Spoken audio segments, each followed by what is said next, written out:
আসসালামু আলাইকুম গাইস, আজকের রেসিপি বানাইয়ার আপনারা দেখবা কীরকম কিতা করি, মানে আজকের রেসিপি কিতা আপনারা গ্যাস করেন চাই।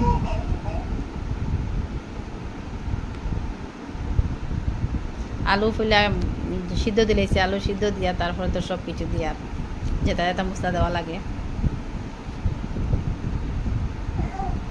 আলু চাটনি, ব্রেড পকোড়া, জিরা তো সব জাত কুড়া দিয়ে হলদি মরিচ পাখি জি বানাই আর বাবা রাখো। তুমি কিতা খাইতা কিতা খাইতা?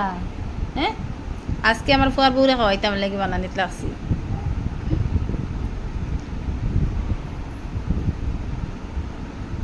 খানে গেছে গিয়া আর ইনভার্টারে লাইটে আনতে গেলে হয়ে যায়। ও দাও এডিট করতে স্লো হয়ে যায়, বাদে ফাস্ট করবাই না। ব্রেড পকোড়াও দেখো লাগাইয়া সবজি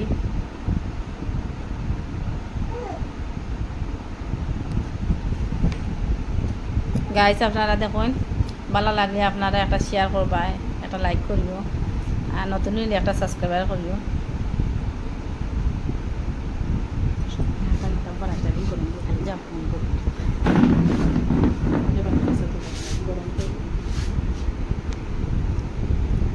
বেরপুরা সব বানাই লিছি, এখন তো তারা বেসন লাগিয়ে বাজা করতাম।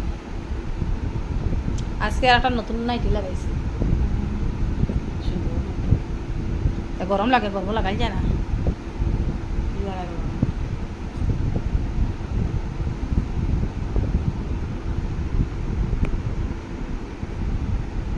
মনা কাইলু দাদা দেখায়নি ভিডিও, ভিডিও দেখো দাদা, ভিডিও করে দাদা দেখো। খাইতানি তো পকোড়া, খাইতানি ব্রেড পকোড়া আজকে আজকে খাইতা হি খাইবা দাদা বানাইয়া তাই দিয়ে তাইনি না না বাবা তোমার সাইডটা করিয়া স্পিডে বানাইয়া লইয়া খাইয়া আই গেছে। চাহ বানাইছি না তো জো করছি, ঠান্ডা দেখাই দিছি।